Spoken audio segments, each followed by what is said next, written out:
வாழ்க வளமுடன். இறையருளும் குருவருளும் என்றென்றும் காப்பாக அமையுமாக. அகத்திய தமிழ்மொழியை அகத்தினில் இருத்தி அசத்தியம் அகத்தியே அறத்தினில் நின்றால் ஆகிடும் காரியங்கள் அனைத்திலும் வெற்றியே.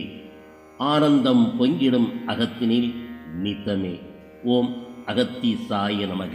அரணாரின் அகத்தியில் ஆழ்ந்திருந்த அகத்தியரே, சித்தர்களின் சீர்மரபை சிவனர்களால் தோற்றுவித்த குவலயம் போற்றிடும் கும்பமணியாம் அகத்தியரே, முத்தமிழின் முழுமதியாம் முருகனாம் சத்குருவிடம் ஓங்காரத்தின் உட்பொருளை உபதேசம் பெற்றதோடு செந்தமிழையும் கற்றறிந்து சம்மாந்த புதியனே, தலைமையான தமிழ்மொழியாயின் தாரணிதனில் நிலைத்தவரே, அமிழ்தெனிய தமிழ்மொழியில் ஆதியானதாம் பணுவலாக அகத்தியம் படைத்தளித்த அகத்தியராம் தவமுனியே, காசினியின் சமநிலையை காத்தருளிய குருமுனியே, தட்சணத்து பொதிகையிலே தவம் ஏற்றும் தலைமகனே, பொதிகை மலை சாரலிலே பொலிவுடனே பறந்துபட்ட தெண்டதடு தவழ்ந்தாடும் தென்னகத்து பூமிதனில் ஆதிசிவனாம் இறைவனுக்கு ஆலயங்கள் 5 தென்காசி, பாபநாசம், திருநெல்வேலி, குற்றாலம், இலத்தூர் என்பதான இடங்களில் அமைத்தவரே, அகத்தியராம் தங்களது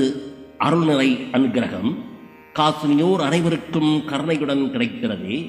தங்களது திருவடியை தலை சாய்த்து வணங்கியே புத்தாண்டு புதுநாளில் புவனத்தோர் அனைவரும் எல்லா வளம் பல பெற்றடைந்து நலமுடன் வாழ்வாங்கு வாழ்ந்திடவே அன்பாலே வாழ்த்துகிறேன். அருளுடனே வாழ்க வாழ்க.